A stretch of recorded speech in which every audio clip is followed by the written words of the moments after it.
tell you anything yet? Sure. Say, what up? He told you that? Oh, no, I told him. I got an email. Spray it down.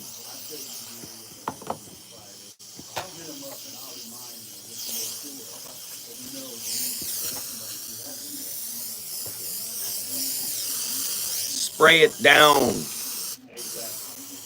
Get as much of it into your system as you can. Spray it down.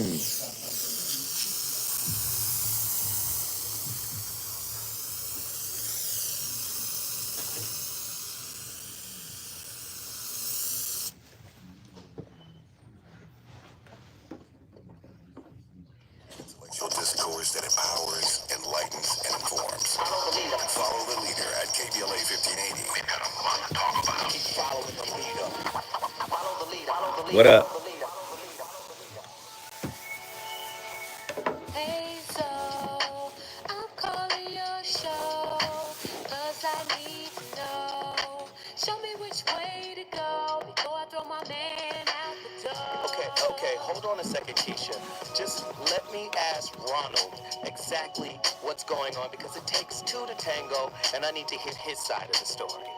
So she's driving me insane, got stress heavy on my brain. She keeps playing silly games, man, I'm about to bring the pain. We seem to fuss and fight every day and every night. Please give some advice so we can see the light. See the light.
Grace is the greatest empowerment that you can have. Once grace enters your life, every little thing is, how do I become available to grace? Grace does not mean it's coming from one direction somewhere. As gravity is, grace is, but in a much bigger dimension, because gravity works only to a certain distance. Grace is the basis of the creation. But you won't be available to it if you have strong walls of individuality. If you become dispassionate, slowly the walls will dissolve. Now, what breeds grace? Everything in you breeds grace. My goodness. Grace. It is necessary for life. Right? Things happen. Things fall apart. Things come together. A certain level of grace. When you're successful, you got to carry that success with a certain level of grace, right? Grace could be likened to humility when you're winning, right? Or class even. And then when life is tumultuous, uncertain, painful, you got to carry that grace, or you got to carry that pain with a certain level of grace, something you have to be skilled at doing. Tonight's topic is going to be very interesting because our good friend in Miami, Florida, 305 Dade County, Hustle Habit, is the author of tonight's show. And what's very interesting about all of these topics, man, we're starting to pull the mask back. We're starting to pull back the veil of relationships by having these types of discussions. So when we talk about narcissism, right, we bring on clinicians and we bring on experts, we play clips and all of this to support the conversation. We discovered something called cognitive empathy that narcissists use, right?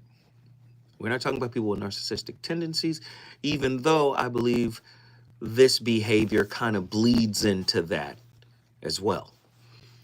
So you don't have to be clinically diagnosed to perpetuate this behavior. Cognitive empathy, though, is something that is the narcissist is really good at. And that is behaving and performing as if they understand how you feel. Right? Behaving and performing as if they understand how you feel. Almost reading your body language and understanding that you're distraught in some kind of way. And for the type of society that we live in, I'm starting to see that this cognitive, behavioral, kind of transactional, behavior is not exclusive to just empathy.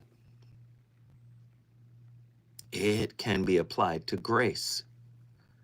See, when you live in a society that downplays self-work, I mean, everybody talks about it, and everybody can preach and pontificate on it, but let's just be honest. We live in a society that's bottom line driven.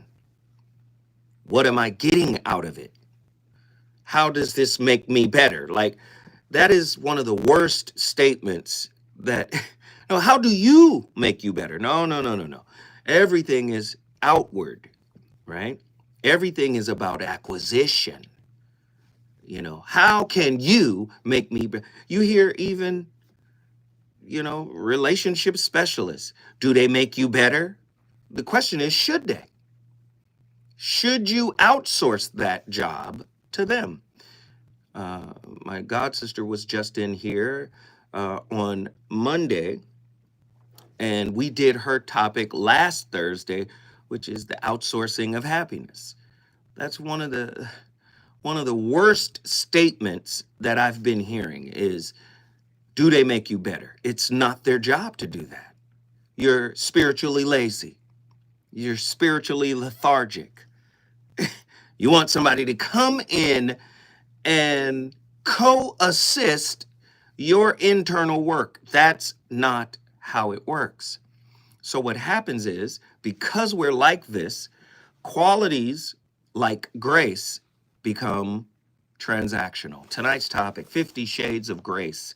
An intriguing look at cognitive transactional grace. I'll give you grace if you earn it. I'll give you grace if you give me something back of equal worth. Do you see how comparison is embedded in the concept of equal worth?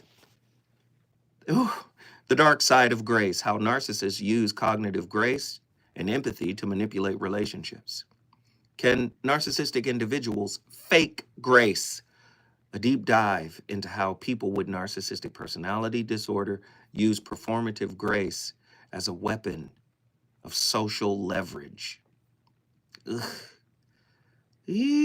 How narcissists use transactional grace for power dynamics in relationships. Is cognitive grace just a mask for deeper emotional manipulation? Can transactional grace be the root of emotional disconnect and codependency in relationships? Oh gosh, these subtopics. Grace versus attachment. How your childhood wounds are warping your ability to experience true grace. We live in a society that is predicated on get back, right? Revenge, right? Forgiveness is difficult. We already know we got conditional forgiveness, which might even be transactional forgiveness now instead of calling it conditional. These are all spiritual principles. If you get deep into the Rig Veda, the Upanishads, in all of the scriptures, even the Psalms, right? You get into Sufism. Everything is about letting go. Everything is about releasing that which torments your soul. This is why psychological memory has been a problem for many people, and why in philosophical terms or spiritual terms, you see these practices to release everything from the past. Grace becomes this tool. You don't deserve my grace. Listen to that. Grace is for you. You don't deserve my forgiveness. Listen to that. Forgiveness is for you. Do you see how you can get trapped in this egoic, wound perpetuating mindset? From cognitive grace to self-delusion. How mindfulness can expose the lie of grace as a coping mechanism. Grace is not a coping mechanism. Lord have mercy. Grace is not a coping mechanism. Could walking and understanding what grace is, if we get into the etymological roots of the word grace, we find that it means a gift. Wow. Forgiveness is a gift, right? You have to understand something about gifts. They should be given from, and I want to say this honestly, because many people give to get something in some way. They should be given freely. They should not be given with the, do you like it? I thought you might like it. Did you get me something? And is what you got me as good as what I got you? Do you understand what we're this little merry-go-round we're in? How do childhood attachment wounds influence the practice of cognitive and transactional grace in relationship? Can mindfulness practices actually expose grace as a cognitive defense mechanism in emotionally dysregulated relationships? This is crazy tonight. Now, I want my preachers and my church folk, call in and let's talk about what grace is. Is human grace, the grace we give each other and share with each other, of a lesser quality and value than the grace God gives us?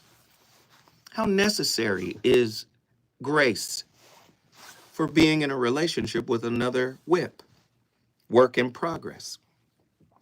Why have most of us never been taught to cultivate internal grace? What about the grace we show ourselves? How often do we show ourselves the grace we need in order to get through a difficult moment? Or do we judge ourselves, condemn ourselves? This is going to be deep. What does cognitive grace look like in a relationship? Is it possible for an individual with pronounced narcissistic tendencies or a formal diagnosis of NPD to consciously simulate grace, much like they mimic empathy? as a means of maintaining social leverage or self-fulfilling motives in a relationship? How do we grow grace? And once we grow it, how do we know if we give it away to someone that it will grow back? Whew. What is the meaning of cognitive grace in a relationship? What are the 5 characteristics of grace? Listen, we've got questions, and you already know. This is a non-judgmental space. I want you guys to call in. I want you guys to participate. I want to know what you think. How important is grace in your relationship? And once you give it, are you owed it back? When we come forward, the voice of reason will keep this fire lit. Let's get it.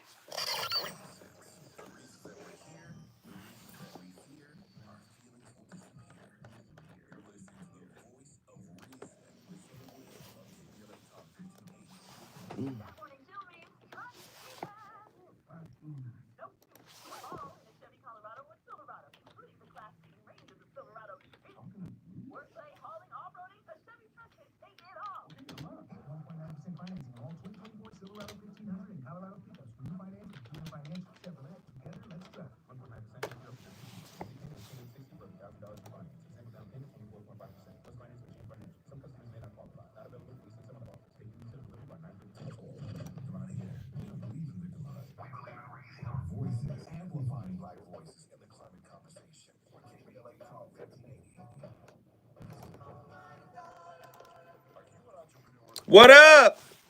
Everybody hit that like button.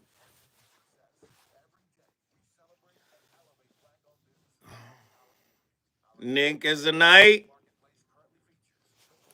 Get in here and talk. Get in here. Let's talk.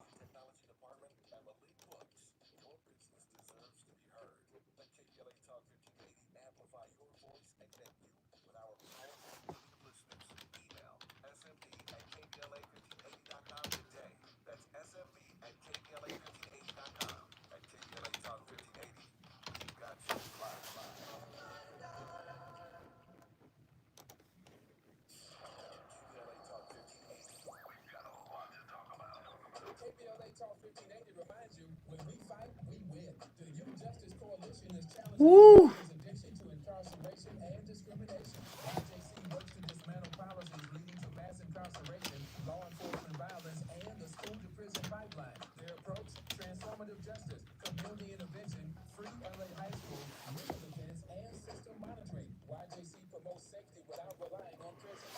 One 800-920-1580. Let's go.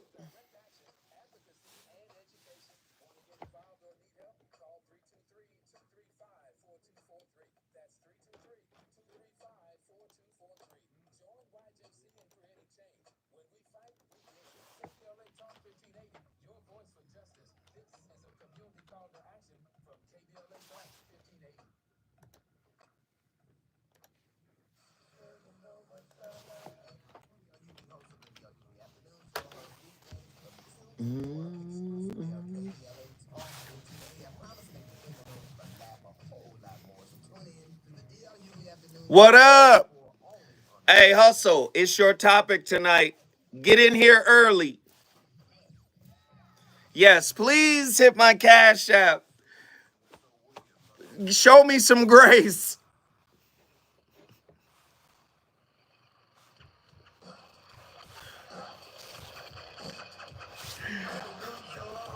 It's coming. It's coming.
The better ram.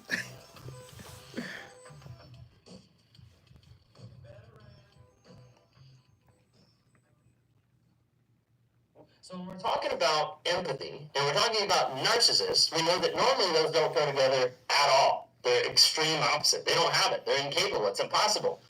But when you read the DSM-5, it says, when we're talking about empathy, that a narcissist lacks empathy, is unwilling to recognize or identify with the feelings and needs of others. Because there is an aspect that narcissists actually can engage with empathy. And we're going to talk about what type of empathy they can engage with, but before we get to that, I want to give you an illustration. In a way that a narcissist might have empathy and not want to engage with it is the idea of understanding what they did is wrong and understanding what they'd have to do to be able to fix it and how that's going to affect them.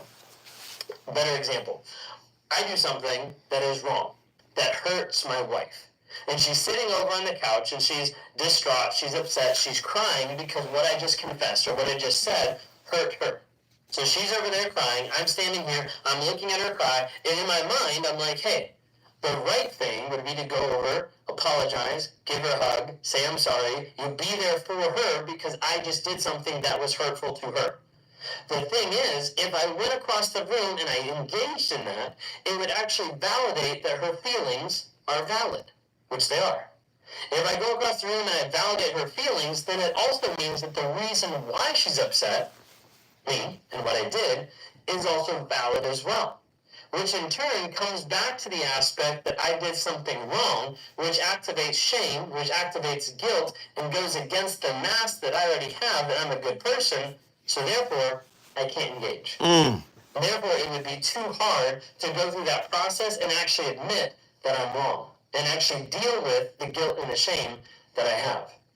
And so there's narcissists that do have a level of empathy, but they refuse to show it because of the aspect of ego death. My ego would actually have to swallow my ego. That ego would actually have to die for me to be able to interact with her and to be able to admit that it did something wrong. A lot of times when we're talking about empathy, when we talk about the aspect of empathy being understanding, connecting, sharing feelings with another person, sharing experiences of like, hey, I feel that too. Well, right off the bat, narcissists typically don't share, especially not people, especially not feelings, especially not emotion, especially not empathy. Okay? Hey, listen. I'm not going to get caught up in it. This is a narcissistic society. You don't need a clinical diagnosis. I'm just going to tell you right now. This is a narcissistic society.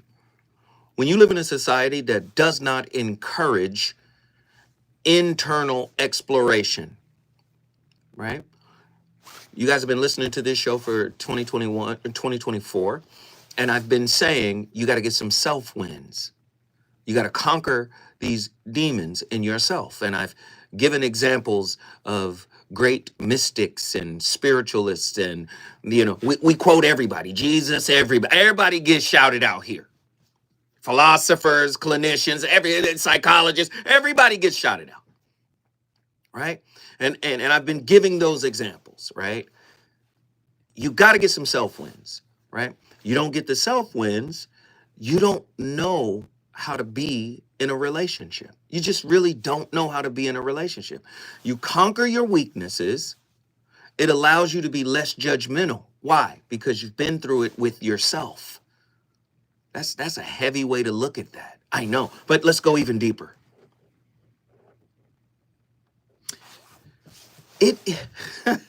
We're doing each other a favor when we come together, right? I'm going to tell you the purpose of grace. Grace is offering a favor, right? Listen, you got a lot of mess that is associated with you, and I'm willing to deal with your mess. That's doing you a favor. That's showing you grace. And if it's reciprocal, right? Do you see what I'm saying? No, that's not how relationships are designed here. Our relationships are external and transactional. I signed up for these things. If you're not powerful, if you're not wealthy, if you're not, if you don't have status, Do you see? These are things that can be acquired socially. But if you haven't acquired the equivalent within your spirit, right, you're going to be grasping for it out in the external world. And your ego will be molded by your accomplishment, which makes you think you are what you've accomplished. No, what I've accomplished is a reflection of who I am, but not who I am. It's merely a symbol of who I am, but it's not me in totality. Do you see? The word grace, late 12th century. God's unmerited favor, love, or help. If your partner's not showing you grace, they don't love you. And they're definitely not trying to help you. Please understand what I'm trying to do tonight. From Old English, grace, pardon, divine grace, mercy, favor, thanks, elegance, virtue. 12th century. Modern French, gracie, right? From Latin, gratia, favor, esteem, regard. Remember Carl Rogers from Positive Psychology? Unconditional positive regard? This is grace. Do you have it for yourself? And if you don't, you won't have it for your partner. So it'll be based on what they do and not who they are. When we come forward, the voice of reason is going to continue slapping you upside your dome piece on your way home from Jones Beach.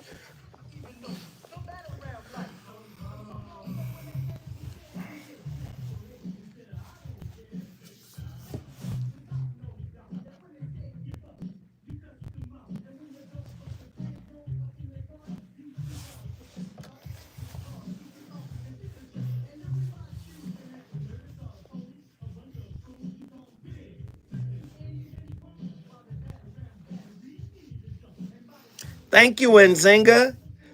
That must have touched your spirit. I want to say thank you to everybody. We got all the likes. For the amount of people that are in here, we got likes. John Gilbreth, I'm coming to you, bro.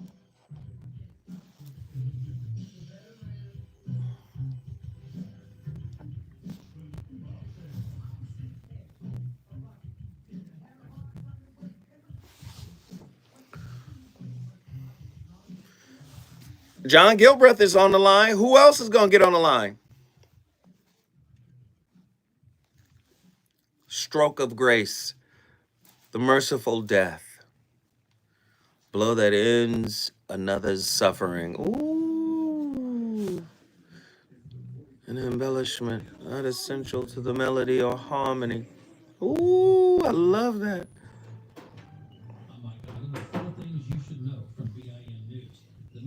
Love that. Come on, y'all. Get on the line. Especially Hustle. This your topic, dog.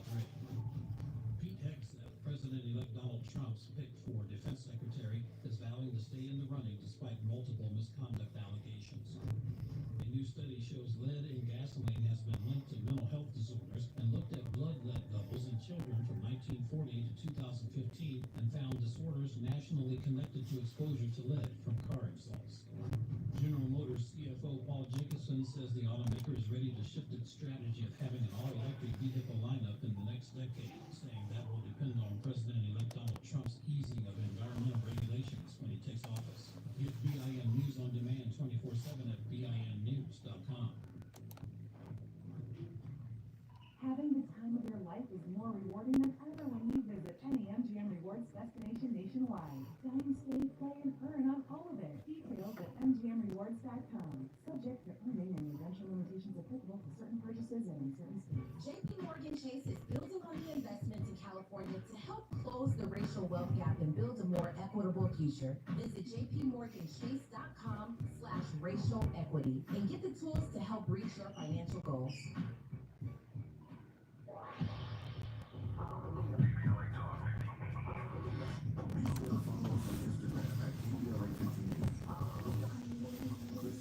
Hey, what up, Double MB? What up?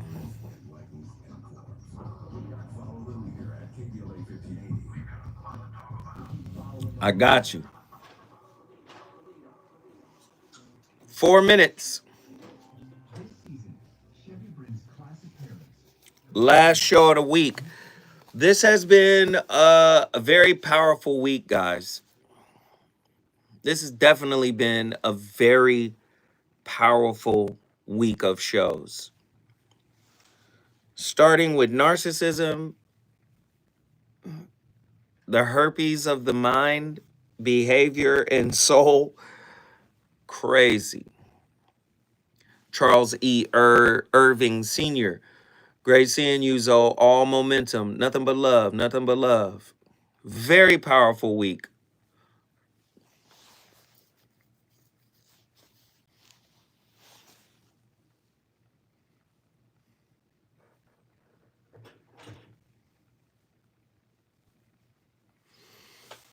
Seven 7.0 earthquake here in Los Angeles, not Los Angeles, but California.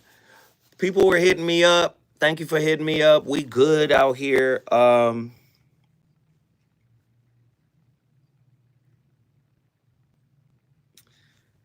People don't realize California is a really big state.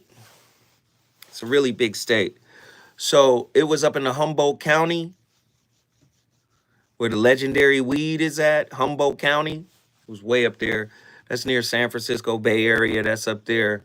And that is 385 miles away. So nearly 400 miles away from Los Angeles.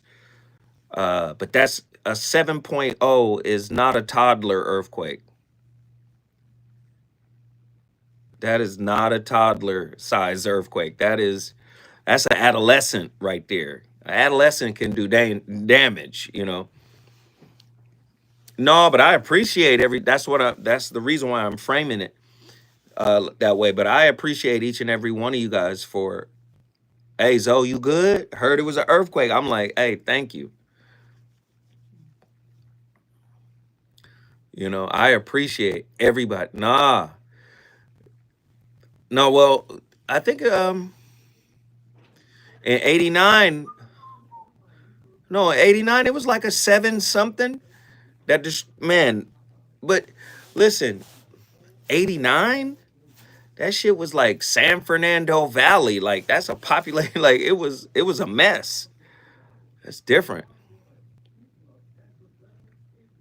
Exactly. The 89 one in the Bay when what was that, the 580?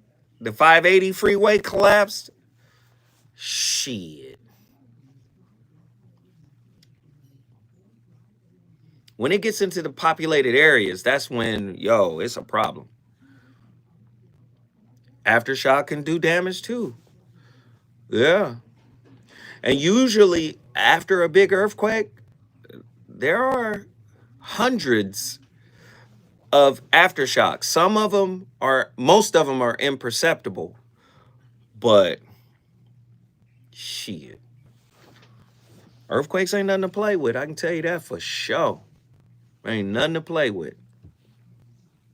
30 seconds. But I appreciate everybody reaching out, checking on your brother. Thank you.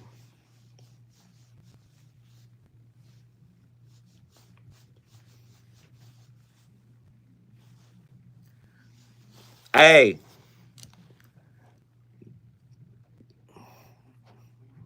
Here we go. George Bird. Thank you.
There's this exercise that you say when you look at other people and you say, I think is it that just like me? Just like me. Yeah, I've taken it to that could be me. You know, we've all used the phrase there, but for the grace of God. That's right. But I love this idea of when you see something going on with another person, and even if you're just stuck in traffic and you're getting upset with them, you do the just like me exercise. Can you share that?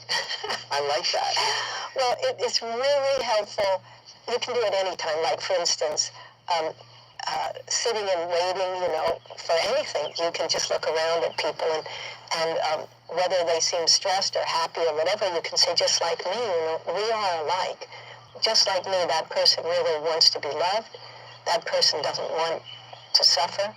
That person doesn't want physical pain. That person doesn't want hatred coming towards them. Right, just like that person, just like me. But so it's very, very useful if, like, it's in these irritating situations, like a traffic jam. It's or at the airports, people get so frustrated at the airport. Oh, I know. So you sit there, and you just start, instead of fuming, which gets you nowhere except more fuming. You start looking at the people in the other cars, or at other people sitting in the airport. I think, and just like me, these people had someplace to go, and they're being delayed. And just like me, they're fretting about it. And just like me, they're just human beings who want to be where they are trying to get to. And just like me, it would really be helpful if there was some other way they could deal with it, Yes. So here's... Man, Pima Chodron sitting there with Oprah breaking down what grace is. Just like me. Is that not the concept of a work in progress? We are all fallible. Listen, can I say something right now? Listen. Regardless of what you've given your spouse, if you have never given them grace, you're not in a relationship with them. I know that is a profound statement. If you've never given yourself grace, we already know you can't extend what you haven't given to yourself, what you haven't cultivated within yourself. You can't extend that to your partner. But grace is the ultimate gift. It is a favor. If a relationship is to survive and grow and thrive and blossom, we have to give the ultimate gift. But so many of us are so broken and so destroyed that we've created these barriers that we call boundaries. These impenetrable psycho-spiritual barriers that keeps the hurt at bay. But if you keep the hurt at bay, you keep the life at bay. In order to live, you are required to give. And the healing aspect of giving is wrapped in grace. The word itself means favor. You know the English language is a hodgepodge of many other languages, but it also has a bit of the romantic languages: Italian, Spanish, Latin. You know this, right? So in Spanish, the word for grace is close to the word gracias, or thank you, right? It's very close to that word. Again, it's difficult for us to give, right? Thanks. Listen to that. Yeah, learn to thank yourself, appreciate yourself, approve of yourself. You will have no room to give grace to anyone else. And that's a struggle. Transactional grace often creates a quid pro quo dynamic, fostering expectations that can lead to disappointment. Conversely, unconditional grace breaks the cycle of reciprocity, which encourages selfless acts that inspire mutual trust. Remember, in early shows, I said reciprocity has to be organic. It can't be obligatory reciprocity. Like, I'm obligated to give you something back of equal worth. That's not how it works. Reciprocity is a spiritual act too. And if we look at reciprocity in the context of giving grace, we have to break the cycle of, well, you gave me grace once, so I owe it to you. That's transactional, right? It has to be unconditional. I give because I want to. I give because I'm called to from a higher source. Selfless giving that inspires mutual trust. That will foster emotional safety. Partners feel valued, right? When their essence is involved in the reciprocity as opposed to their actions and expectations. It's heavy stuff, right? How do teachings from diverse spiritual traditions inform our understanding of grace as a relational practice? From the Christian to the Buddhist perspective, these spiritual traditions offer varied yet complementary insights into grace. Christianity emphasizes divine grace as a model for human relationships, encouraging forgiveness and humility. Hinduism views grace as the interplay of karma and divine mercy, teaching individuals to balance actions with surrender. Taoism frames grace as a harmony with the natural flow of life and nature, advocating for non-resistance in relational dynamics. Synthesizing these teachings can inspire a holistic, inclusive approach to grace in relationships. If you can't give it to yourself, you will not give it to your significant other. Does that make sense? Does that make sense? Do we even understand the power of what's being said here? Dr. David R. Hawkins puts it differently. Healing always involves facing truths we'd rather not face and accepting responsibility we rather not accept. Should we want grace from our partners first? Maybe because we didn't get it from our parents? Our partners can't provide what our parents were unable to. We can't go to our partners for that. Sure, there will be somebody that can give you a piece of it, but do you want to become codependent?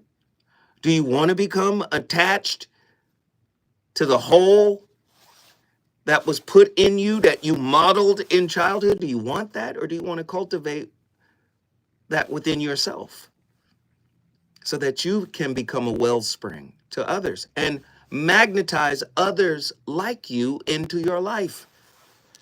I've got callers on the line, and I want to talk to them. But when we come forward, the author of this topic from the 305, Miami, Florida, is in the building, and he's going to give us his take on 50 Shades of Grace.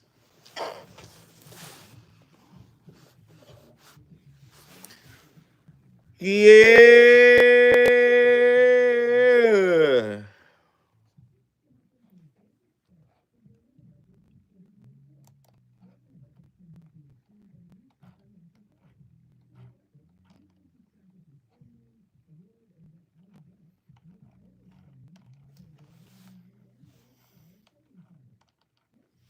Now, I set the topic up.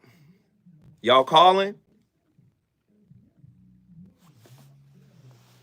Gratia, meaning favor. Gracias, kindness or gratitude.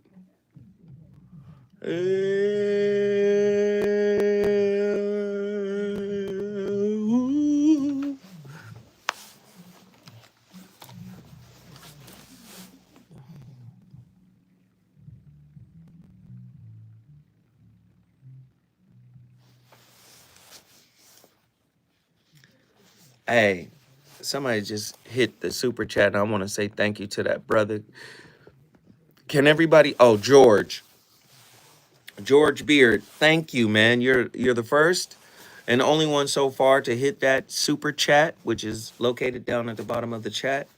I want to say thank you personally. I want to say thank you very much. We appreciate it. We got a lot of people in here who do it all the time. They can take the day off. It's okay. But for people that are new or people who have never done it, been here for a while, uh, un, uh, and not ever be transacted. Exactly. I would love for you guys to jump in. I need tapped in, Nikki. You got to get in here early so I can get you in early. I need to be carried tonight.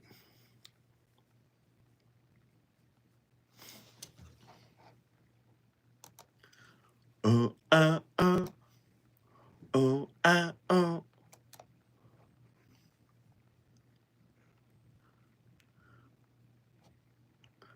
uh, uh, uh, uh, uh, uh, uh, uh, uh, uh, uh, uh, uh.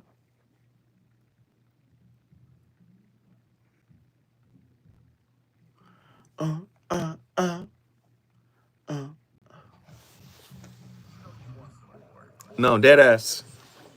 Dead ass. I promise you.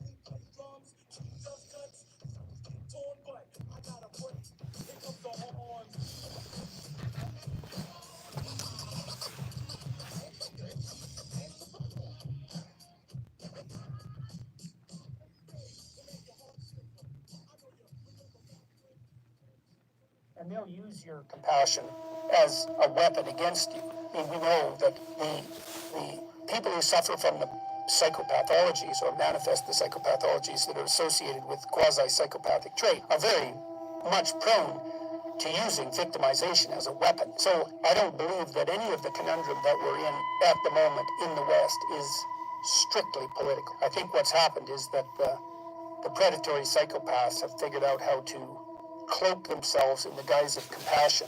Ooh, don't do that. People out here faking like they care. You don't have to be a narcissist to do it. I know Jordan Peterson just said the people that are, on the pathological side of it, on the I know the sociopaths, we know on that side. We get it. We know they do it. But I posit that because we live in a toxic society, that we are mimicking the worst of us, and we're all doing it, right? If grace means a gift, a favor, gratitude, thankfulness, when's the last time you thanked yourself versus criticized yourself?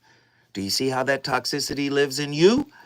You haven't given yourself grace, you're not going to give a partner grace, because they're there to feed an unhealed wound. Let's just get real about our relationships today. The state of relationships are, what are you giving to my wounds so that they can be quiet?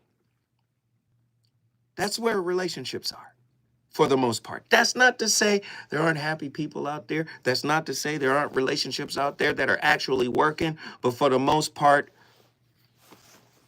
unhealed people continue unhealed cycles.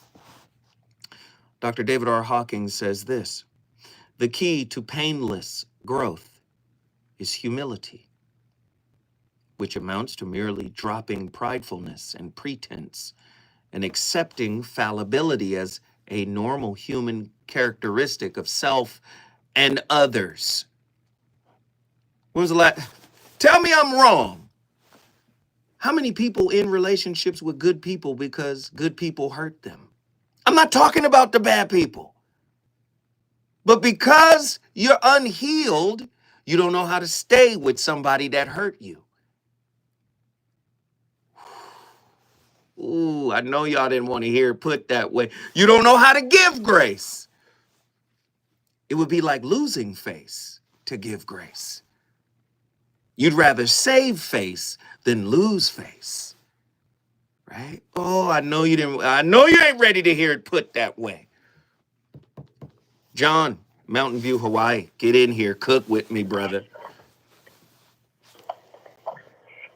Greetings and blessings, chat.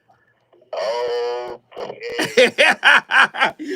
Here we go. Since you can't see the truth, since you cannot see it, let me be an enlightenment. Please do it. Since you can't see it, Come on, organs. Come on, Pastor John. mercy. The simple fact is, people put money into a bank every day and trust it to give it back a return, even if it's 0.0000001 cent on the dollar. But you're in love with somebody you can't trust $700. Ooh. And he's looking out for you. Come on, man. I'm listening. The whole point is everything is a risk. As Nikki said in the chat, you are undeserving of the grace. And that's the reason to give it. Oof. Come on. I'm listening. Come on. The point is very simple. And I'm going to say it just like the Bible says. Give, and it's given back to you. Good measure, pressed down, shaken together, and running over. Whatever you're putting it off in. So again, this is my testimony. The only reason I get to this show is because I'm not trying to get a return. I know what's supposed to be given, and I give it. And I know the necessity of it for giving it. It is the grace. Come on, man. John, guess what you just did? And since you still don't know the truth, Mountain View is in the building. You want to bring your city in the building? All you got to do is call me at 1-800-920-1580. Please understand what's being laid down in front of you right now. I told you before, love is not a verb. I told you, love is not a game plan. Love is not some steps you follow. Because if it were that simple, everybody would be in love. That's not what love is. Dr. David R. Hawkins says it this way. Love is misunderstood to be an emotion. Actually, it is a state of awareness, a way of being in the world, a way of seeing oneself and others. You can't see other people when you're unhealed. You see resources. You see opportunity.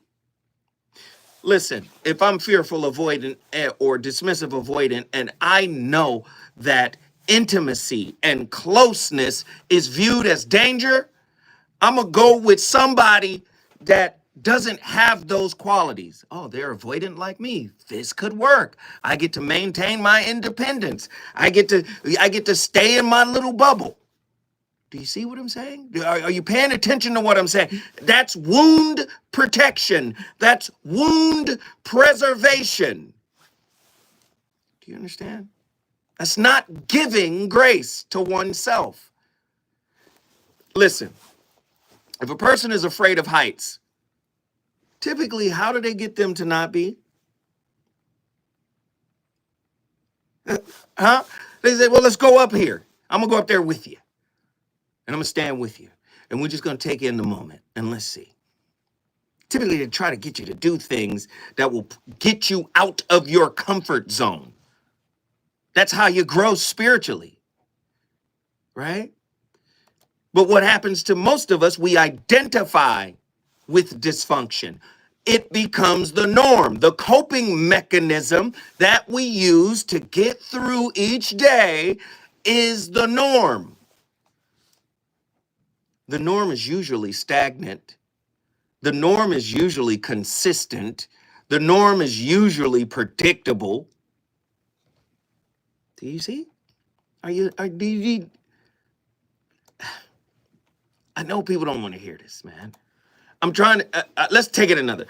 God realization is attained only by great effort on the part of the yogi and by divine grace. So what is yogi? Union. That's what the word means. A yogi is someone who teaches you yoga.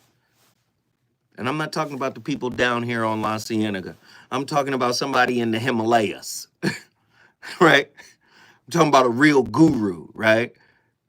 They're trying to bring you into union with God. What separated you from your union with God? Your ego, the small self.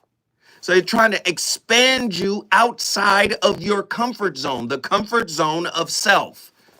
I was born here, raised by these people with their particular dysfunctions. That has been integrated into my psyche. This is who I think I am. No, you're more than that. Do you see? Does it make sense? The term grace originates from the Latin word gratia, meaning favor, kindness, or gratitude. It is a gratitude, a kindness one bestows upon oneself when they push themselves outside of their comfort zone. To accept your humanity, flaws and all, is a very uncomfortable thing to do. But you must do it if you want to grow. You must do it if you want to be a beacon of love, a beacon of compassion, a beacon of understanding. If you refuse to understand yourself, if you refuse to accept yourself, there will be no accepting of your partner as they are. They must be as you see them, as you demand them to be, as your expectations demand them to be. Do you see how you're no different than the narcissist? You have a soul supply that needs to keep being fed. When I come forward, I'm going to the phone lines. We got callers. They want to talk.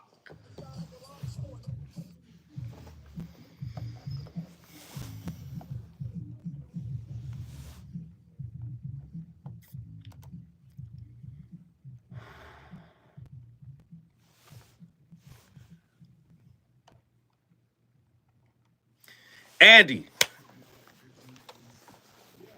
I ain't gonna lie to you, bro. You shouldn't have told me that. This is a tough one, dude. I'm trying to push through. Man. Say what? I got you, man.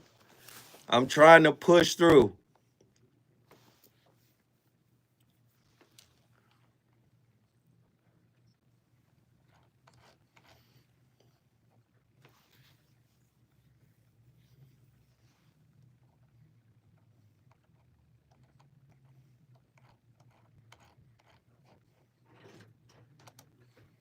Not that it matters. Not that it matters. But who knows? Maybe an extra hour. I don't know. Ah, man, not that way. You feel me? You feel me? Nah, Oh, man. nah.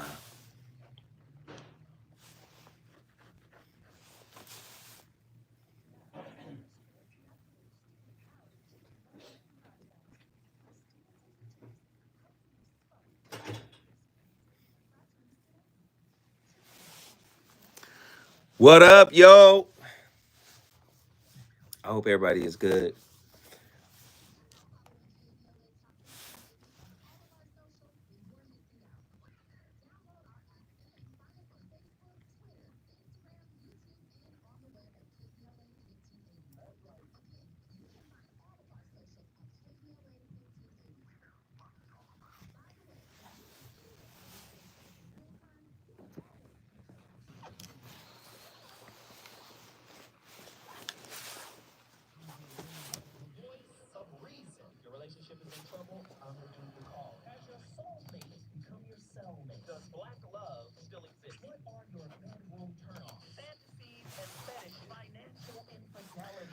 Man, John, thank you, bro.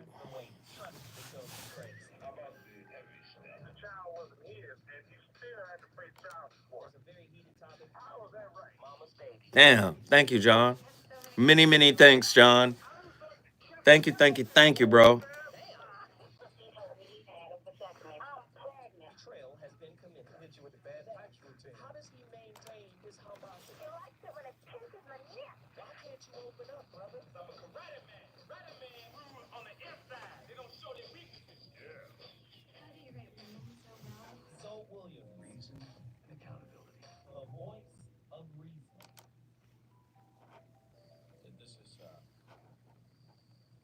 This is something that people have been struggling with for ages.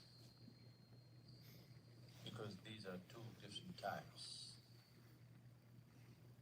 These are two different dimensions of one's existence.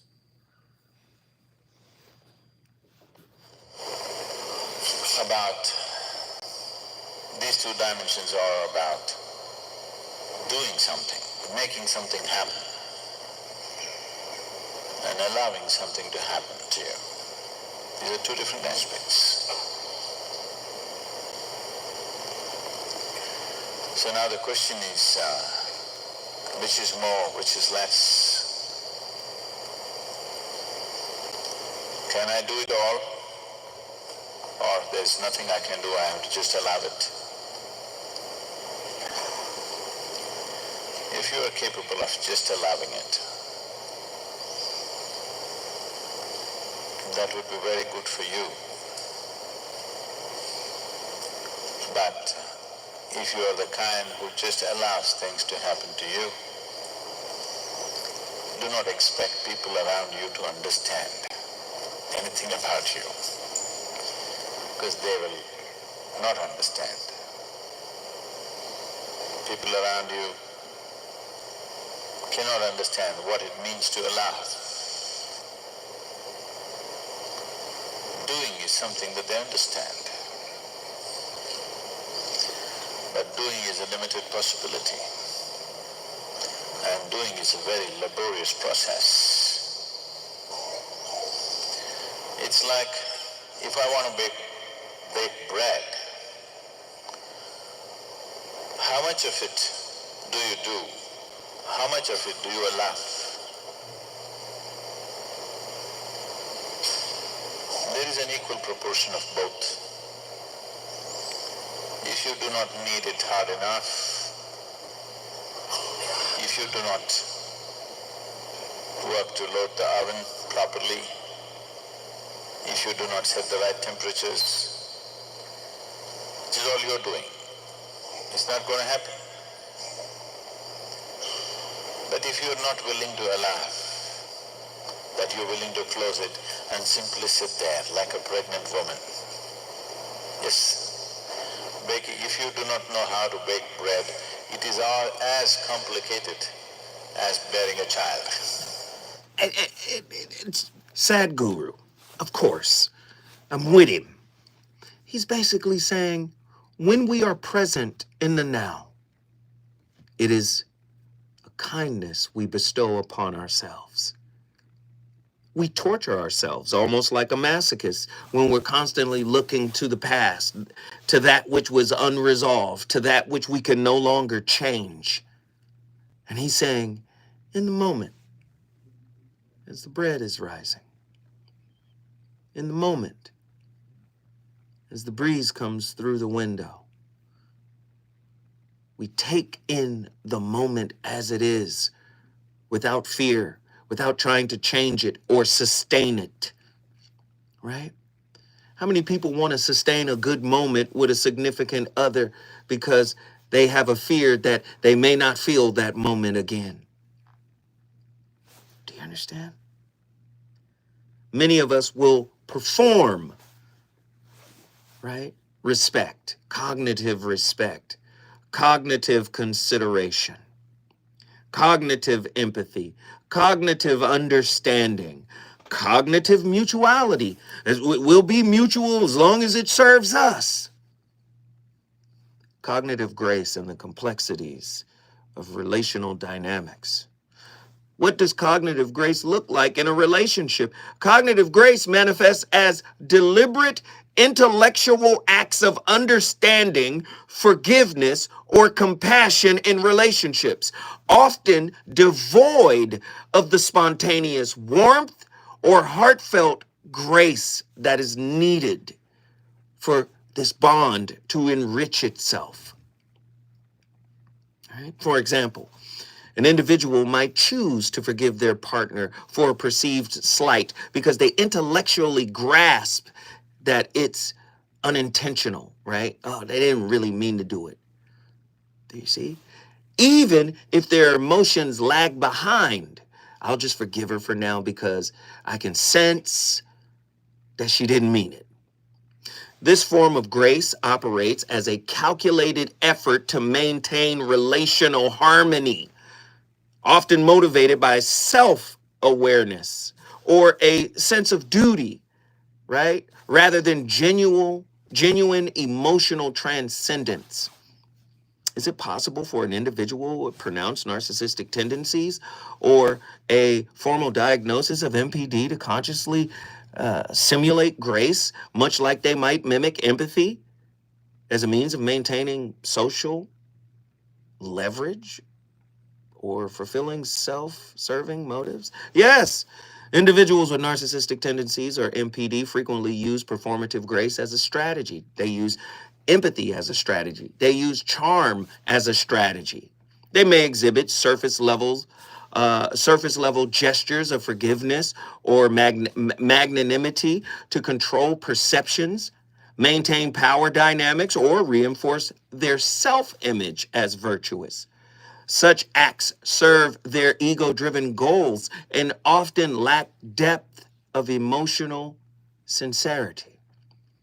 This simulation, reflects a transactional mindset where grace becomes a tool for manipulation, exposing the tension between authenticity, and the artificial relational exchanges that go on. Don't act brand new. There's so many people out here trying to act like they're not being exposed in this moment.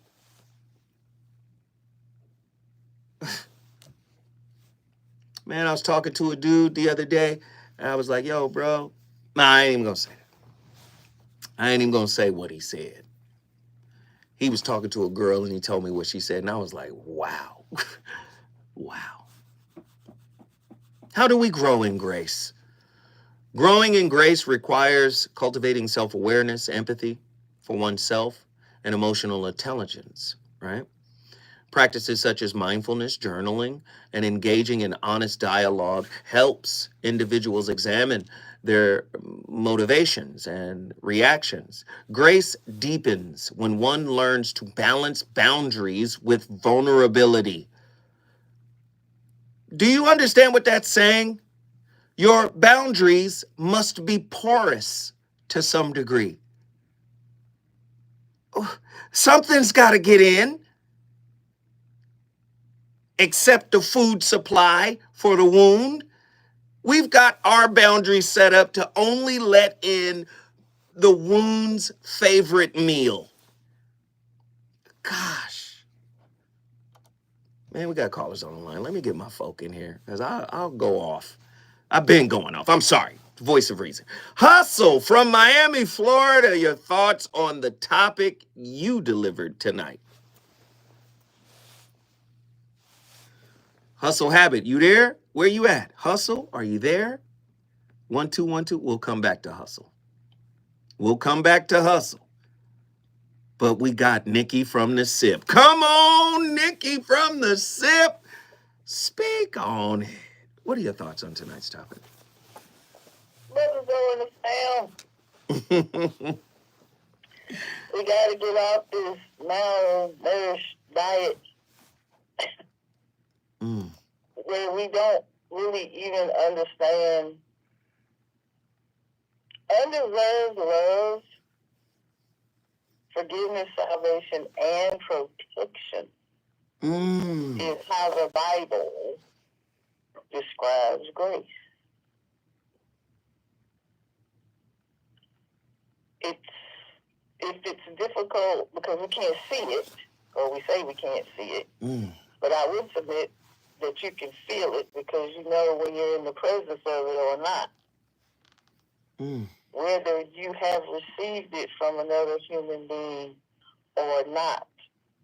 Whether it's your significant other or just even a family member. You know, my mom makes us feel like we walk in grace all the time. That's why we go tell her all the stuff we did wrong. Because she'll make us understand why we did it or didn't do it. And then help us through that space. Mine would start with, well, now, baby, you got to forgive yourself. It's like that love thing. It's not really something tangible that you can hold in your hand, but you know if you feel it or you don't. You know if you're being given it or not.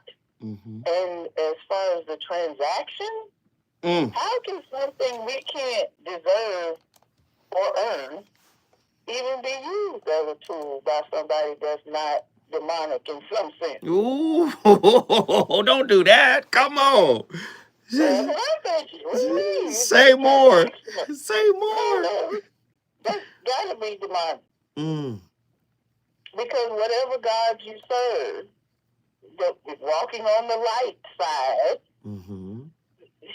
is drawing us toward not carrying the heavy things, letting go of some things, especially in your intimate relationships, understanding whether the other person is the person hurting you or what they did hurting you. Go ahead. That's an important question in a relationship to me.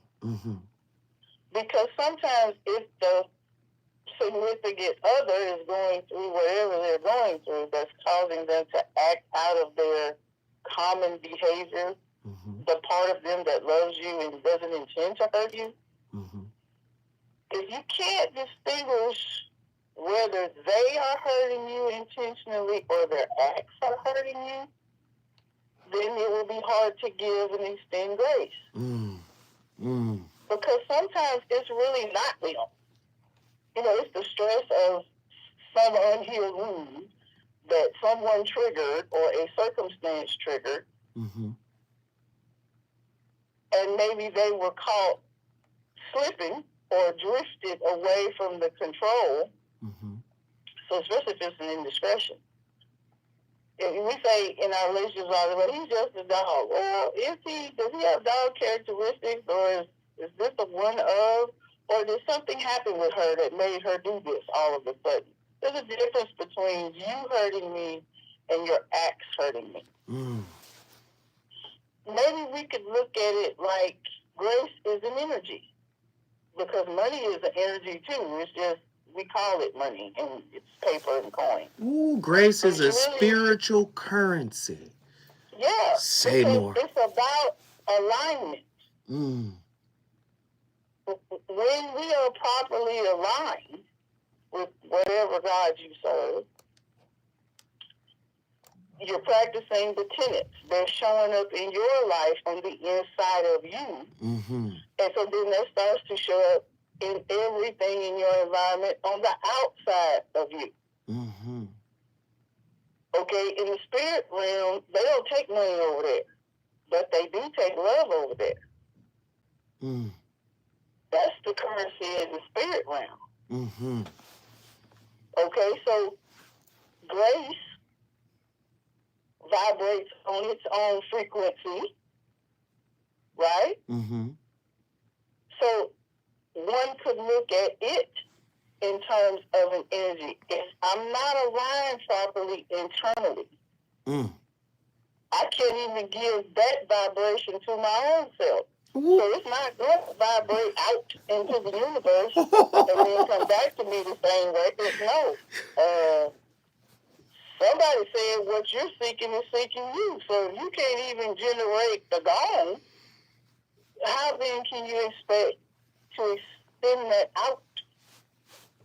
Wait, stay with me, Nikki. You're not going anywhere. You stay right here. Because what Nikki just said, the serendipity in the room right now is crazy. Nikki's cooking. and I'm supporting what Nikki is cooking, right? The chat is basically, they're looking up what I'm looking up right now. That's what's killing me. They in the chat going, it sounds like Dr. David R. Hawkins. Well, there it is. David R. Hawkins said in his book, Letting Go. And I want Nikki's perspective on this because she just really gave it, but I want her to go deeper after she hears this. Dr. David R. Hawkins says, like attracts like. Similarly, love promotes love. So the person who has let go of a lot of inner negativity is surrounded by loving thoughts, loving events, loving people, and even loving pets. She just said it's a spiritual currency, and some people's bank account with regards to grace, when we come forward, we going back to Mississippi. Nikki's gonna keep cooking. Let's go.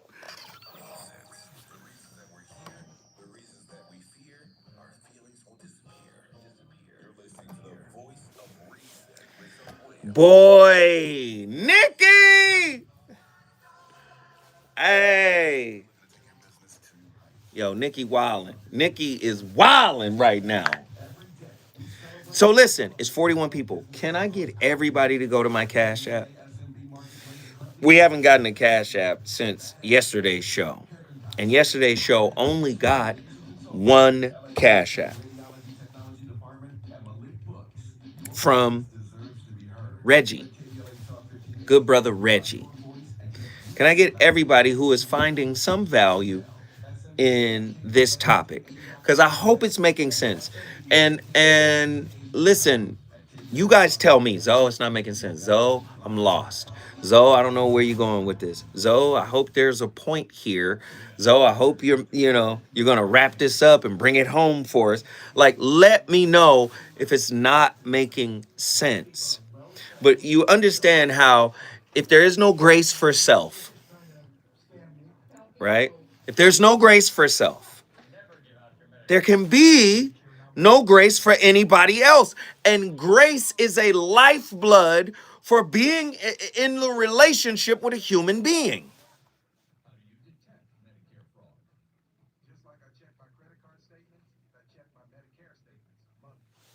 You might have sent it to an old Cash App because I ain't got you. Neek, let me check. I stand corrected. Neek is the night is in there. Thank you, Neek. Thank you, Neek. Amen. Massive wisdom and greatness and divinity and authority and power in the name of God. Don't ever get that twisted. In the name of Jesus, don't ever get that twisted. I studied comparative religious studies for the past 30 years. I see what the average parishioner cannot. I've read all of this stuff in different languages. Do you understand? I see the truth in all of it. I'm not sequestered to one belief system because I see the truth, the through line in all of it.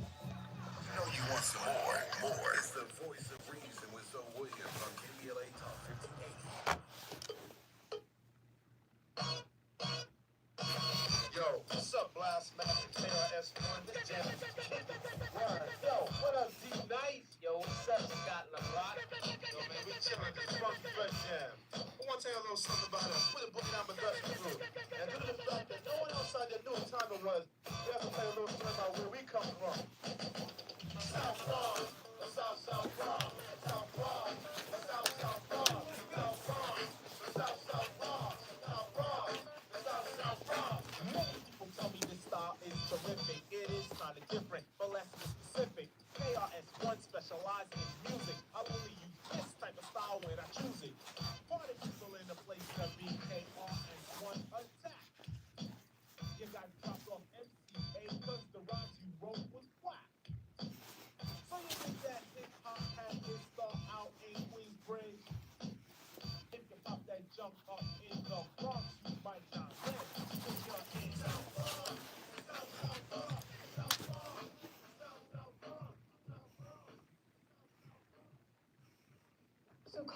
empathy is understanding a person's emotions, right? So like, I understand that this person feels really angry because their husband cheated on them.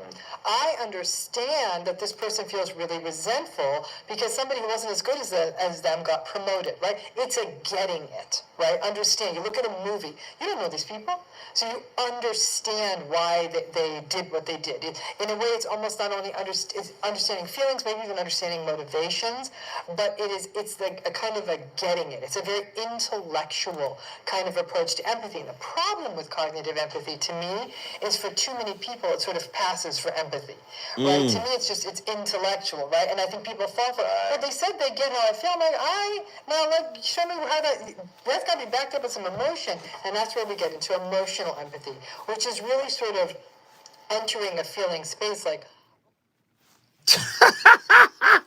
Tell me the truth. Some of your closest friends have never felt as deeply as you feel for tragedies that may have happened in your life, for things that you may have gone through. They probably haven't even skipped a beat. Man, sorry to hear that, dog. Dang. Move right on. Hey, so you want to get lemon pepper or do you want to get habanero? Can I have a moment, brother? I just shared something. Nikki, get back in here. Come on. We were in a crazy synergy. Yes. All together. We entered a whole different airspace. Mm-hmm. All together. Mm-hmm. I hope everybody, particularly the regulars, have learned over this time we've shared all of it. Mm-hmm. This thing about carrying negative on the inside of you will kill you and you will die. Oof. You have got to find somewhere, place to put it outside of you. The light that we are all seeking Mm-hmm.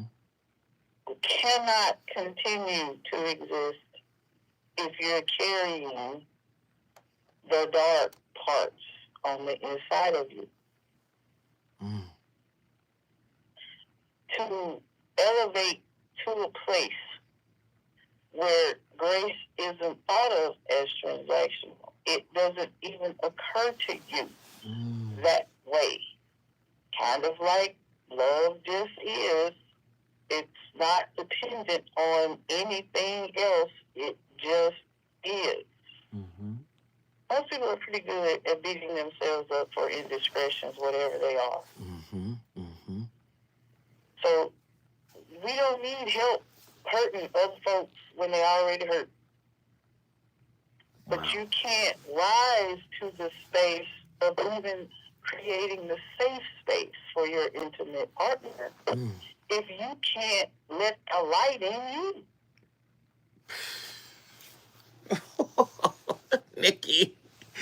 Oh, Nikki, I had to extend Nikki because she cooks with some of the finest ingredients. Come on, Nikki. Guess what you just did, beautiful lady? I love everybody. Happy weekend. I'm about to sip in the field. You already know what it is, man. She's on complete fire. We appreciate it. If you want to bring your city in the building, all you got to do is call us at 1-800-920-1580. Everything Nikki said reminds me of William P. Young. His quote, "Grace doesn't depend on suffering to exist, but where there is suffering, you will find grace in many facets and colors."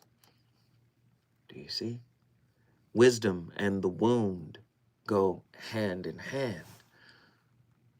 You have to understand, if you've never given yourself grace, you have remained a psychological child. Whatever hurt you that you haven't gotten past, where you haven't given yourself the grace, cultivated the grace, the pardon, right? Pardon, like a warden pardons, or like Biden pardoned his son. It's a gift, right? If you haven't given yourself that gift, you won't be able to pass that gift along in intimate relationships.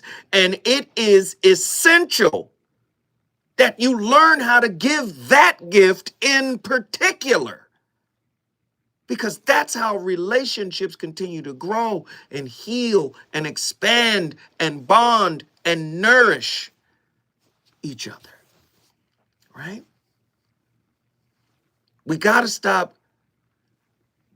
going along to get along. We do that in relationships, and oftentimes things that are inherently spiritual become robotic, mechanical, cognitive, intellectual.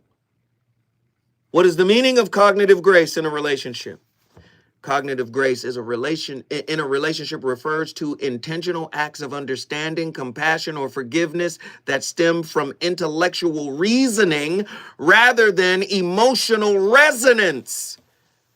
Often I need to be able to feel that you understand. And a lot of people are afraid to do it. When I come forward, I'm going back to the phone lines. Let's get it.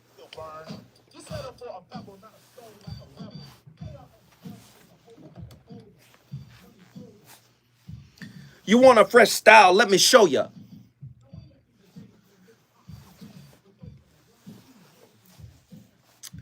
Hey, could it be? Let me ask. I'm asking y'all. Could it be? What? Is Kumo D still alive? Why would you say that? We on Lock Nation? Like, why would you even type that? I mean, no disrespect. I'm just, what? What in the world? Yeah.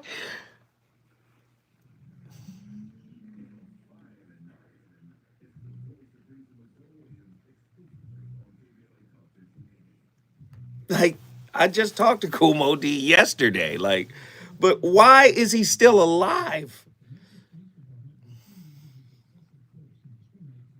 That's a heavy question. No, I'm just saying. Hey, how's Kumo D doing? Oh, the brother chilling, man. Just spoke to the brother yesterday. Is he still alive? Is it's wild. And it's no disrespect. I'm not like trying to come down on you or a clown or do anything like that. I'm just saying that's a hell of a question to ask.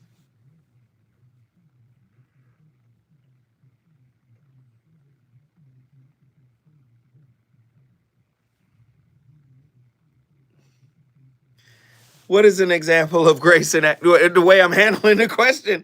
Yeah, I'm trying, because I'm not mad at the brother for asking it. I'm just like, whoa, that's a heavy question. Yeah, I'm definitely giving him grace because, we type anything on the chat, man. The chat, boy, it's crazy. Hey, do me a favor. The people who are not chatting, the people who are in the background just watching and peeping, I just want to know what you think of tonight's topic. Just put up any emoji that signifies how you feel, right? Do you find it to be valuable? Sometimes people put up fire, sometimes people put up diamonds, whatever. If you put up whatever emoji indicates your feeling on tonight's topic, does it make sense? Is it lining up? Is it hitting home? I know it's hitting home for me because it's 8:32 already and the dang show is damn near over. So I know it's lining up. When the show is running like that, just got in 1 minute ago. What up, Carlton? Deacon Brown, thank you. Thank you. No, because it matters how it's resonating to you, right? It matters how it feels to you. Suge Mac 510, that's my brother. Love that brother. Hopefully you safe, because oh no, you're not in the yay. Okay. But I know you got family in the yay, man. Y'all had a big one today, a big earthquake. So I'm hoping everybody is good over there, the family, everybody good. But yeah, I just want to know, like, let me know if this, and again, it's about grace. Does it have any emotional resonance where you feel what I'm talking about? You know what I mean? Plead guilty, and you can go home and kiss your kids goodnight. What do you do? The thousands have. You plead guilty whether you are or not. Cash bail makes poverty a crime. That's why the Bail Project helps those who can't afford it or fighting to end cash bail. Because freedom should be free. What do you guys do last time? Hey, John, what's up, Lon? I just got let go. The company's down. I needed this word. I hope so. That's the purpose, man. That's the purpose of the show. For a career in IT in just a few months, including cybersecurity and the basics of AI. And you don't need prior training or experience. Now that's a recession-resistant career. Wow, thanks. I'll check them out. Grace is underestimated until you need it. Attila, if you don't get in here, Attila, if you don't get in here right now, hey, we all need it for sure, man. Yes, we do. Let me just say this. Nikki, I had to hold you a little longer today because Nikki,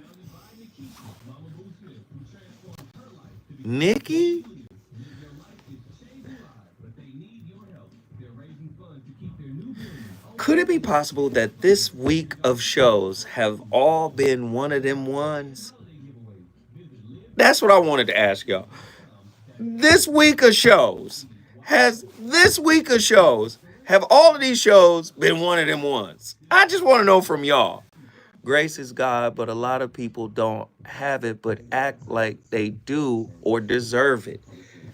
I'm just asking, has every show this week been one of them ones? If we go back and we think about the fucking commandments of ego yesterday, crazy. Monday was narcissism as psychological herpes, crazy. This, what in the world? We missing one. What was the other one? Nah, every show this week been one of them ones. This show was the Thriller album this week. We dropped the needle and played it all the way to the end. This was the Thriller album this week. 1A, 1B, 1C, 1D, 1E. It's been crazy. Whole week of vibe and all relate. Thank you, She. 10 Commandments of Ego was nuts. All of them. And now this. 50 Shades of Grey. Hey, Hustle. Hustle, you came in here on some gangster, man. I appreciate you, Hus. Hus.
top signs that you have an I am bad core wound. So this core wound tends to be more common in people than they often think. And the way that you will know that this core wound exists for you is because you are constantly trying to prove to other people that you are innocent and you are good and you are not a bad person. In fact, if you ever receive some sort of piece of criticism or feedback, or somebody thinks that you might have done something wrong or immoral, this can keep you up at night. And you may go to great lengths to explain yourself all the time. In fact, this is our number 2 major symptom here that we'll see of this wound, is that you may feel the need to constantly explain all of your actions and behaviors. And number 3, you may even fear setting boundaries with people in case they think you're a bad person for doing so and for saying no, causing you to either evade boundaries altogether and really struggle with them, or to way over explain the moment you set a boundary for anything that would be healthy and secure to set a boundary around. Man, come on. Come on. And the chat is up on it. Michelle Lee Neves is the content creator there. Chat's up on it. Love thy neighbor as thou would love thyself. And here's the thing. You can't love your neighbor unless you love yourself. You can't give grace to your neighbor. You can't give empathy to your neighbor. Unless you've given all of these things to yourself. Back to my earlier shows. It's all an inside job. That's what we're all working to get towards. But how do we do it? Through the psychological conflict of relationships. We live in a time that is absolutely silly and moronic for relationships. Why? Instead of healing, we're demanding that our partner be totally put together. How can a work in progress be put together just to fit your needs? Everybody, God got somebody for everybody. Yes. And typically the person you meet is perfectly aligned with what work you haven't done. Come healed or don't come at all. Knock it off. You ain't even healed. You have yet to forgive your mama or your father, or you got a favorite parent. Don't make me get into your mind. Don't make me get into your spirit. You got a lot of unforgiveness in your heart, but your partner got to come healed. As unhealed as they come. What are the 5 characteristics of grace? You have to remember, it's bi-directional. You first give it to yourself, then you're able to give it to others. The reason why you lack the capacity to give, because you have not built up an internal reservoir.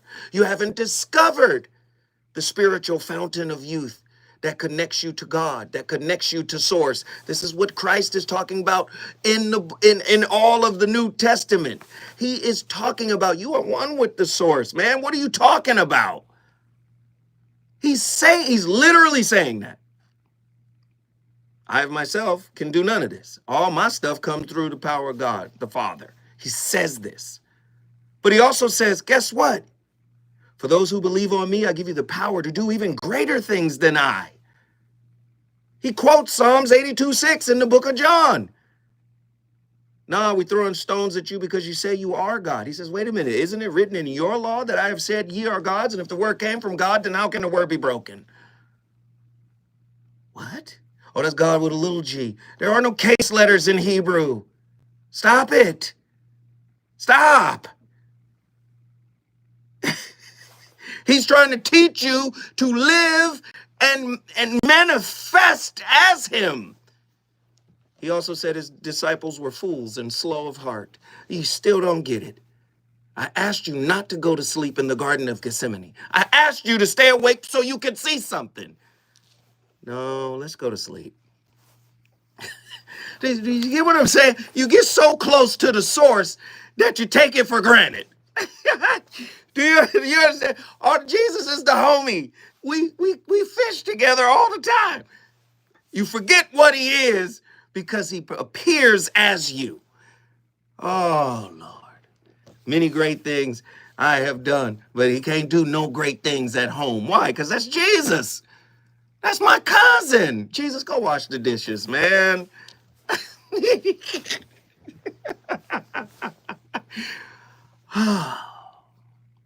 This is what you must give to yourself before you can give it to others. This is how you cultivate grace. You have to cultivate self-compassion, an empathetic response to what you struggle with. Did you hear what I said? You have to cultivate self-compassion, which is an empathetic response to what you struggle with. Then you'll be able to cultivate a real, authentic response to what others struggle with. Internally, you have to give yourself a deeper understanding of humility and understand that humility does not equal humiliation. You have to develop a willingness to set aside your ego. You also have to give yourself self-forgiveness, the ability to resent or to release the resentment that comes with, beating yourself up. Like, I wish I could have did something different. I wish I was strong enough to change the outcome of what was happening at the time. Self-forgiveness. Forgive yourself. The ability to release resentment of what you can't change, of what you didn't have the strength to change. You have to cultivate self-understanding, self-awareness, right?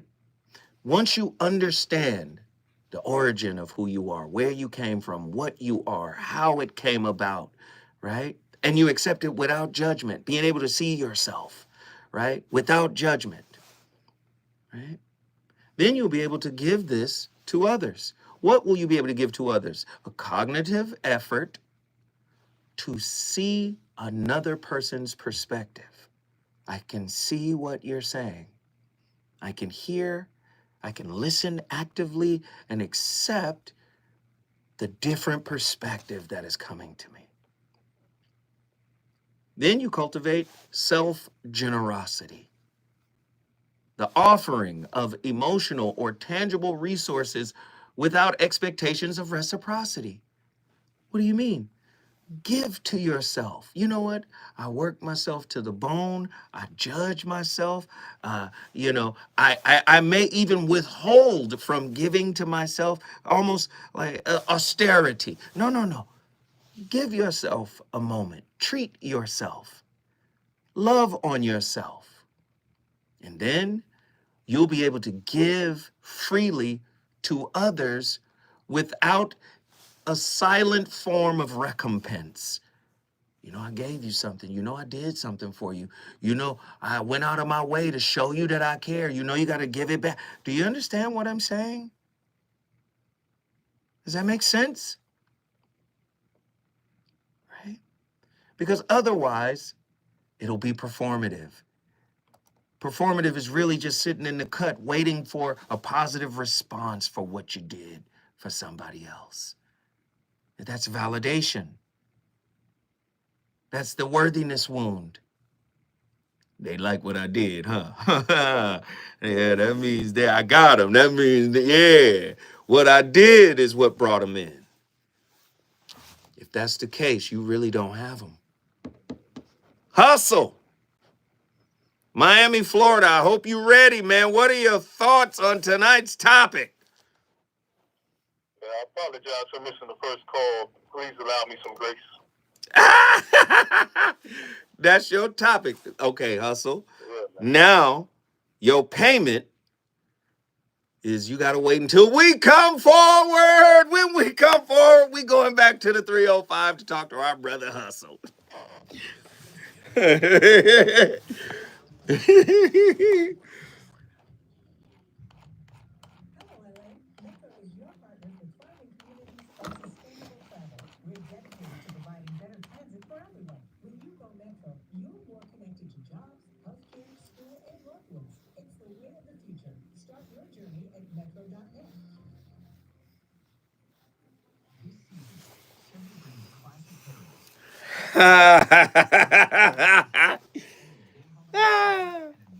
I hope you guys enjoyed tonight's topic, though. I really do.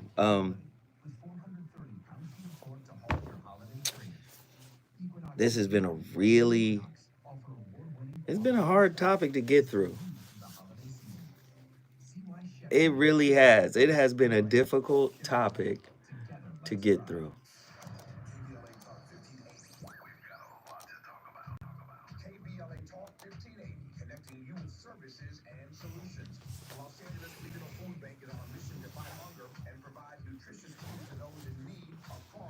You guys carry me tonight, and I'll share later why I needed it.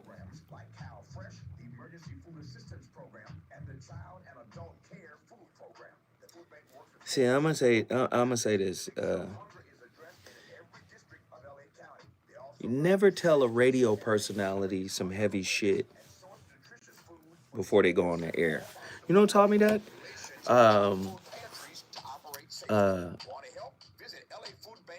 It was Guy Black. Guy Black was like, you got to be focused. You got to be locked in. You know? So I was like, okay. But he told me that randomly. He was like, I'll never tell you anything that'll upset you. Or he was like, I'll never tell you anything that's going on. I'll keep anything that's happening away from you. Like a news event or something going on in the station. He was like, I'll never tell you. He said, because when you get on that air, you get on the mic, your focus is there. Guy Black said that shit. You know, Guy Black is a fool. I don't know. Have you guys ever heard of Guy Black? Guy Black used to be he used to have a morning show before Steve Harvey took over all the morning shows. Guy Black had a morning show here at KJLH with Stevie Wonder. And then before that, he was on the radio morning shows in Indianapolis, Naptown.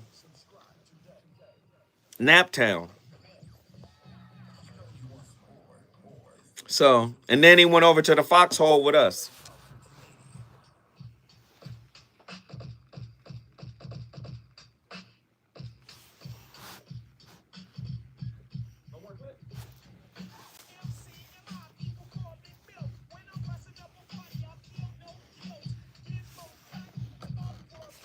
I hope you guys enjoyed my playlist tonight. My 80s hip hop playlist. And you heard that big record, the record we played before this one. Everlasting Bass, Rodney O and Joe Cooley, West Coast artists. That's where Future and them got that record.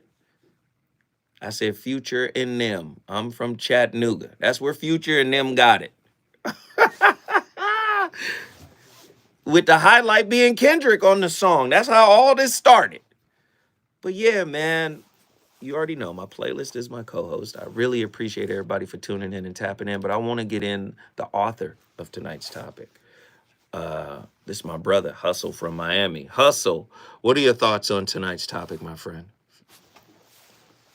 You like water, my friend. Yes, I hear you. Talk to me. When I think of grace, my mind conjures up images of liquid, flowing, flexibility. Sounds like Taoism. You understand? The way, yeah.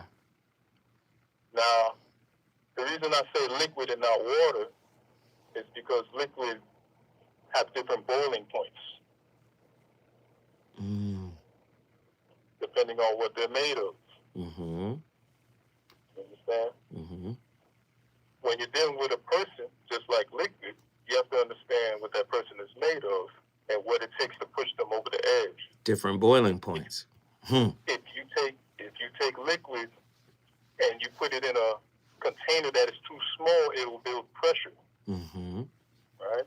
However, ultimately, if you put it in a container that is too big, it'll splash. It won't have a good balanced foundation.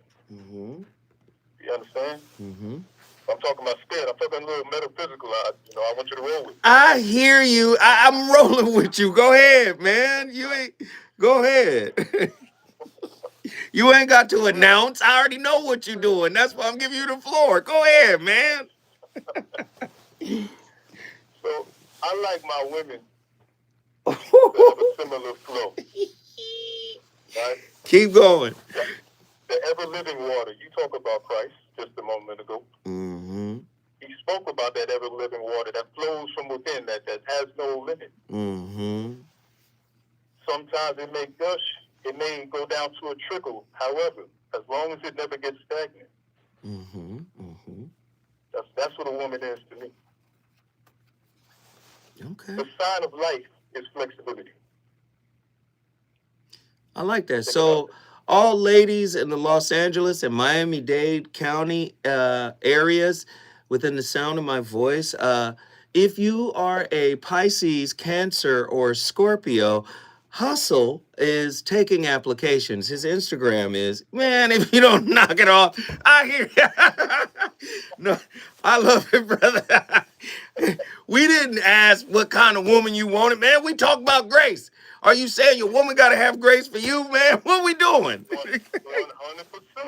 You following where I'm going. I hear you. That is one of the top key features I look for in a woman. Is how much grace.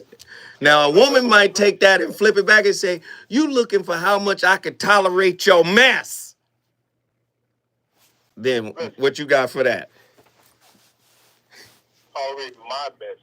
Actually, it's interesting because a woman judges a man based on how he can handle the wins.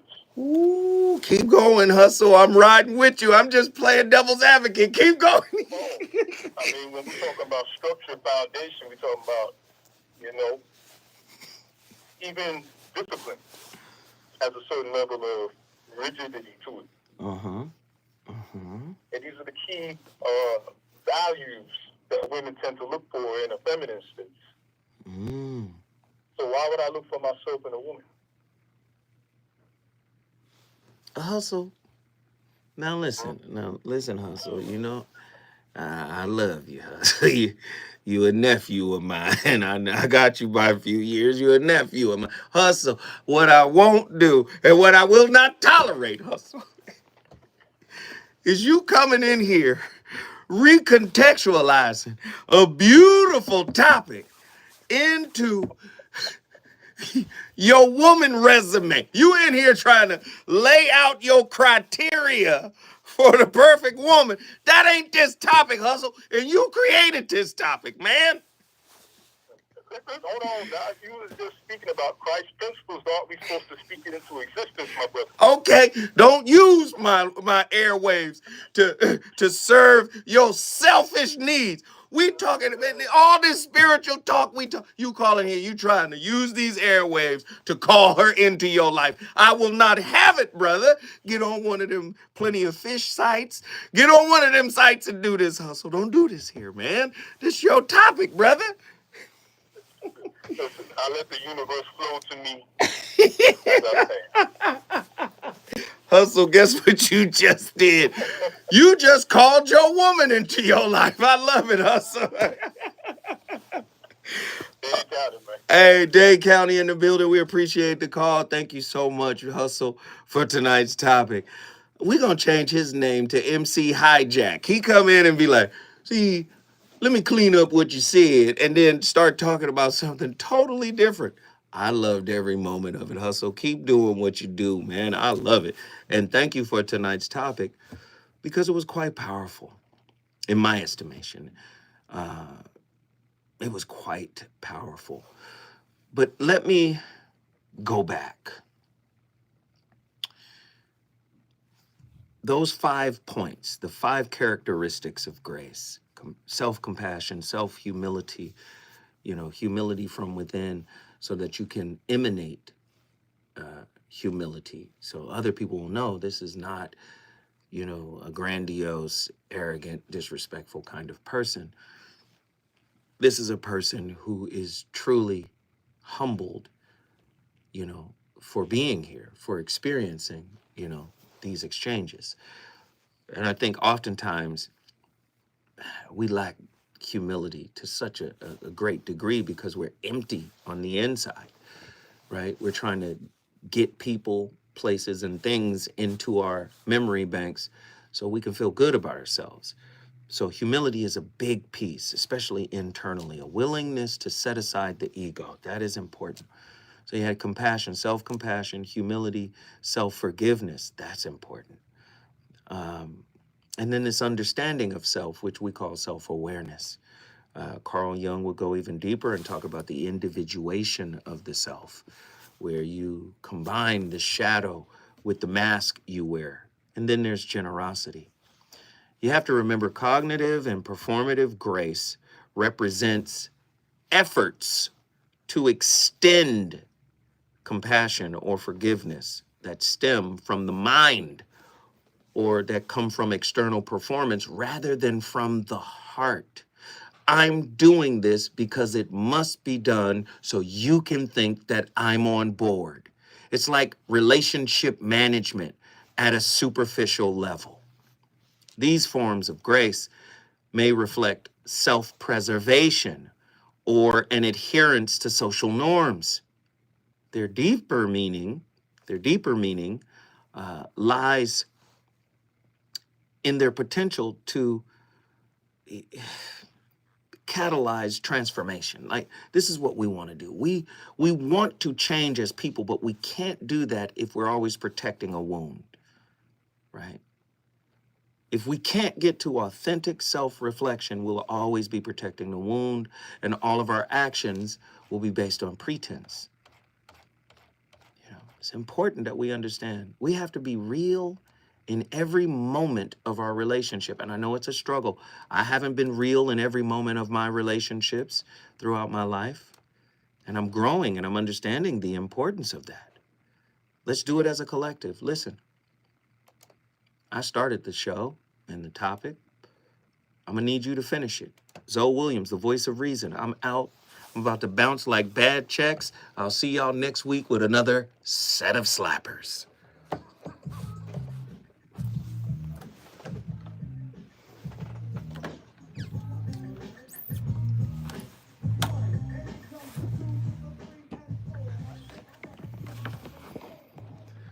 We don't want that to break. Hey, Andy. A full week of slappers, dog. You already know. Man, I'ma holler back, man. Bad checks. Bounce. Love y'all. Appreciate everybody. Thank you. I'll holler back. Deuces.